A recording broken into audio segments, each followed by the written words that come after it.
80. Then it goes back to 40 and starts dropping off.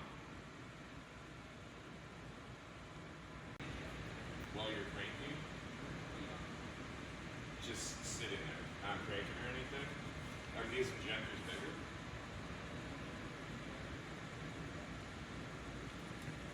Is your fuel pressure, is your fuel pump on? It shouldn't. Do you hear it? Because it's not. There you go. Now it shot up to 80 and then it comes back down to 40. But it's not. There you go. Now it's staying a little steadier. You're just a little under 40 right now. Where the hell did he go? Oh, there he is. Where's your Allen wrench? Whoa, this is way too down. Oh, fuck. That didn't sound like it hit the ground. What is that? 40 to adjust it again? Where's your Allen wrench? How are you doing? Oh, that was nice. Oh, yeah.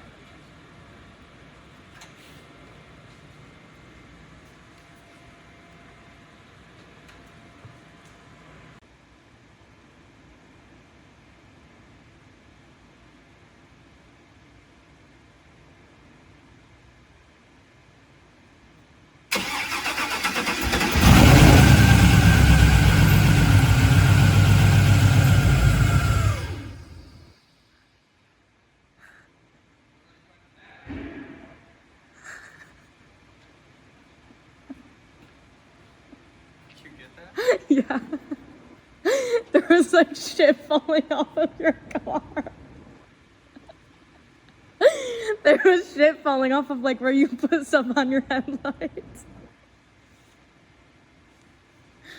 Holy shit, why did it sound like that?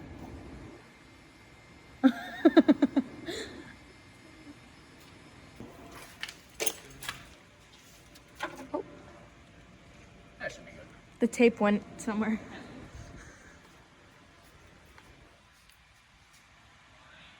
Yeah.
stuck into now.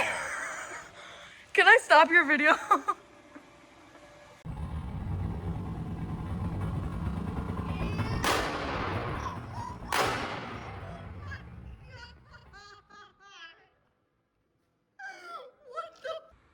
How's it going, everyone? So as you probably just saw in that clip, we kind of got the Camaro to start. It's been a long week. I've been finishing up the exhaust, hence the TIG welder and all that. I had to make some modifications to get it up the ground because the guy I had welded last year did a pretty good job, but it was pointed down a little too much. It was scraping whenever I hit a bump.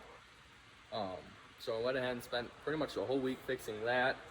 I went ahead and welded up this intake pipe, which it's not too great, but it'll do. It holds, it doesn't leak.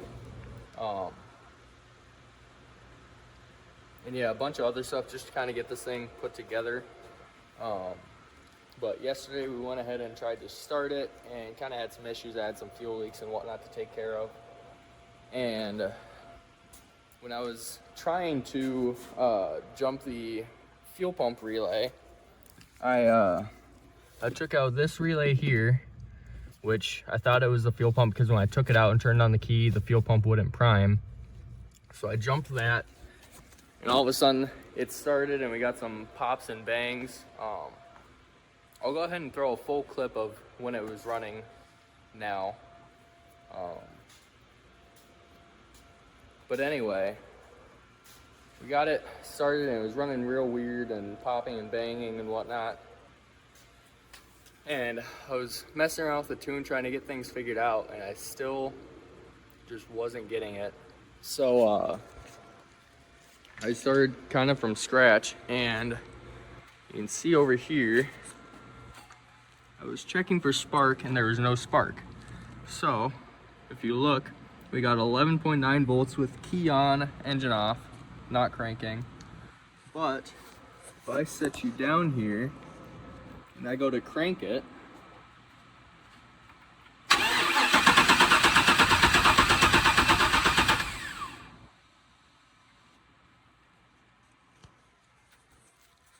you can see that we lose any voltage to our coils. So that's kind of where I'm at now. Now I just got to, I guess, track down the wiring, figure out what's going on, and try to see why I'm not getting any power to the coils when I'm cranking. So I'm gonna try to mess around with that, and I'll be back in just a sec. Alrighty, so I found some stuff out. I realized that my computer power, or ignition, or whatever you want to call it, is powered off of my factory fuse box. So I came over here and realized I had the fuse tap plugged in right where this 25 amp fuse is. And I realized, let me see if I can actually just show you guys.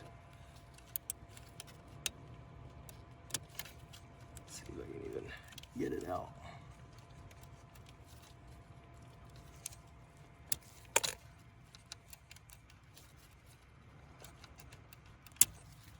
All right, so I stick that in there, and then touch this to ground.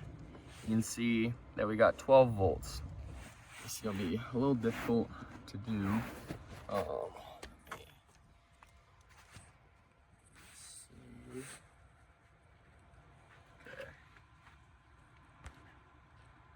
Still see it. So it's got 12 volts, then we go to crank and we lose all power. Hence, I believe, why I'm not getting any power to the coils whenever I go to crank. So I am going to move it over to this 20 amp fuse, which when I plug into that,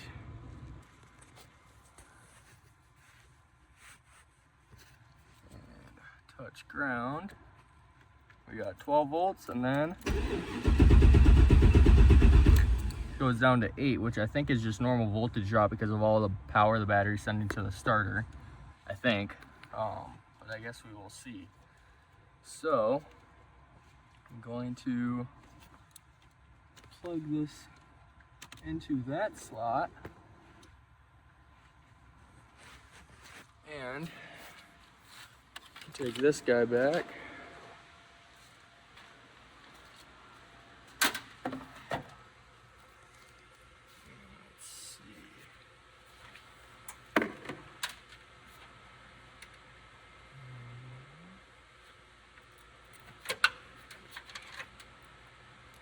Set my multimeter back up here.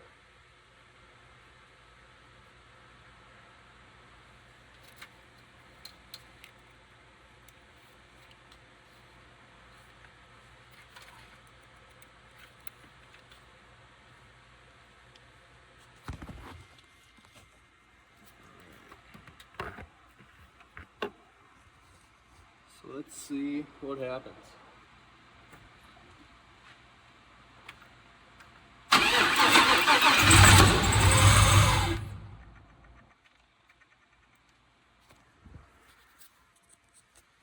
Well, it started. So that's a plus. Not sure why she's popping. Might have something to do with a bunch of the plugs being undone. But let me get all that tidied up and then we'll try this again. All right, so I've got some stuff cleaned up there just to move it out of the way. We got my scanner here, so I'm gonna go ahead and command the fuel pump on just to make sure that runs. Start reading, and then cool.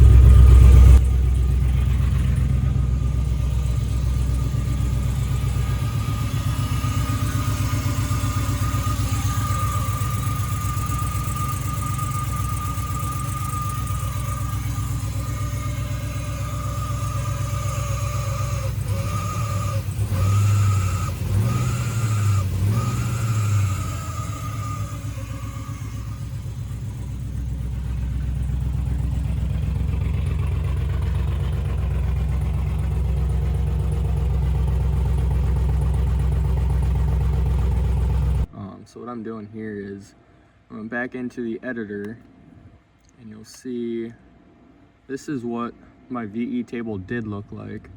I added about 30% and raised up those values. So I'm going to attempt to write this on, which I gotta close this.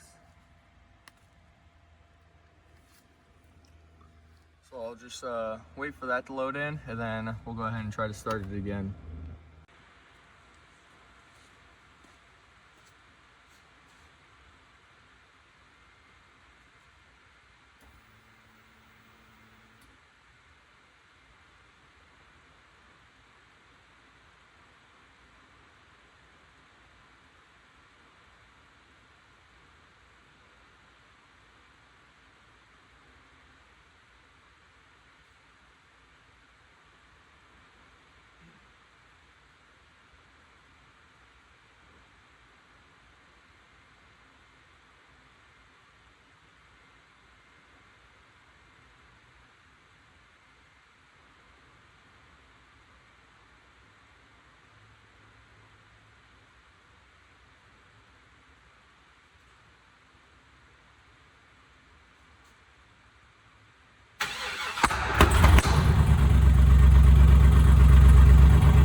So it's been like 6 hours since the last clip, and no luck on anything. I found out a couple of other weird things that were going on, but really nothing that was helping diagnose the tuning deal. So I started reaching out to some people, and this guy I found on Facebook in one of the HP tuners groups was nice enough to give some advice, and he wrote up a new tune. So I just loaded that in, and we're gonna work on starting it up and seeing what happens. All right, just got that connected.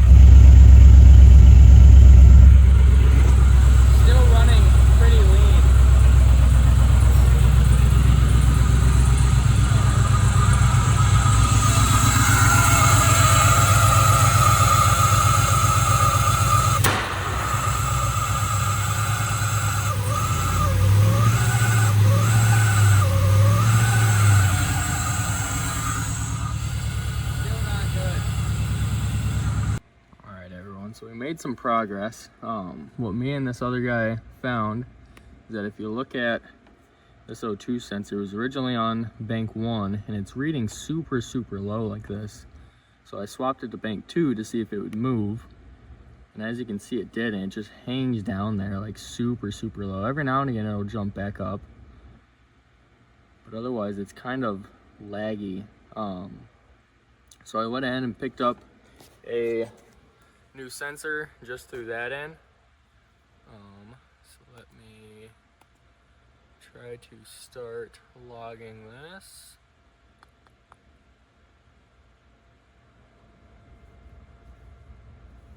Maybe.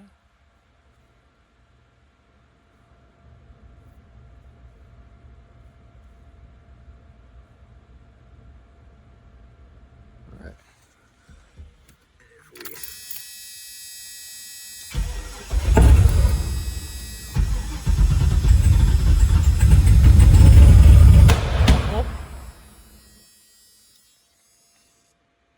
Guess that didn't do it.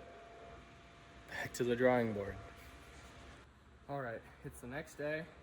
Didn't really find anything out yesterday, but I came back, started digging around. I was doing a smoke test, nothing really stood out.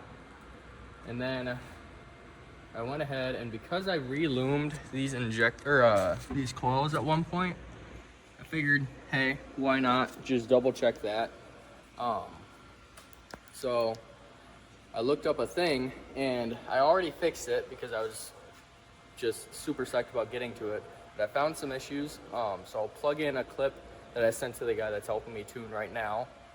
All right, so just in case you end up coming across this in the future, obviously that diagram I just sent shows what wires are power, and it's the second one in, so that one's purple, this one's light blue, this one's green, and this one's red, which in the diagram I sent, it's reversed. So yeah, luckily I have another harness, so I'm just gonna swap that over real quick and see what happens. So anyway, I flipped the harness 180 degrees essentially. So 2 of the plugs weren't even firing at the right time, and they were just soaked in fuel, hence why that side was running super lean. So I fixed that up, did some exhaust work. I'm throwing it back together now, and then hopefully it starts up and maybe even take it for a test drive. We'll see. All right, we got all the engine bay stuff put back on. I just realized I don't have my computer with me, unfortunately. That's still at the house because Kelsey had to use it yesterday. So I don't think I'll be able to take it on a drive unless it runs really good, but I'll at least fire it up and see what happens. Let's get over on the other side here.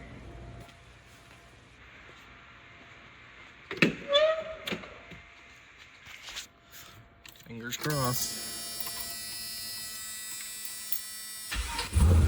Oh.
Definitely rich though.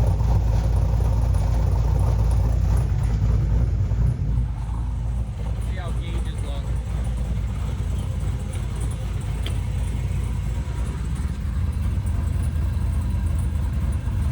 Still really rich. Idling at about 800. Let's get my steering wheel down.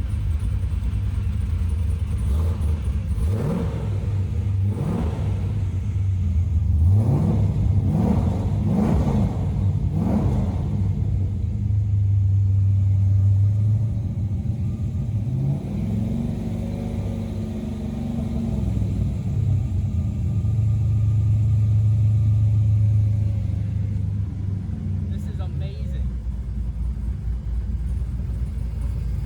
Now, I want to see if it's charging and if the fans came on.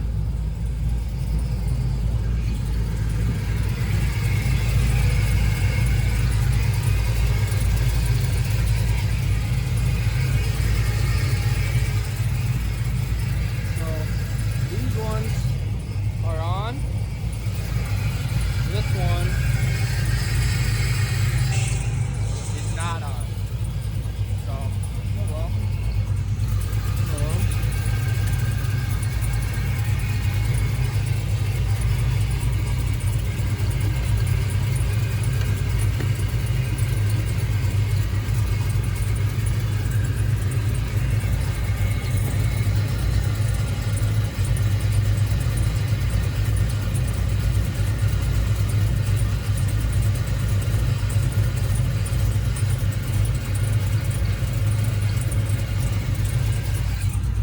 Doesn't really seem like it's charging. It's at about 12:10 right now. So that's a little odd. But other than that, this is great. I really wish I had my computer with me so I could lean it out a little bit and double check everything and take it on a test drive, but I really don't want to go and ruin something. Maybe I'll at least clear out the way, get it on the ground, and just drive up and down this though, just to see what happens. But I'll clean up and see what I do.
excited. So, not sure what's going to be next, but I can't wait to have this car back on the road. So, I will catch you guys in the next one, and can't wait till then. Peace out.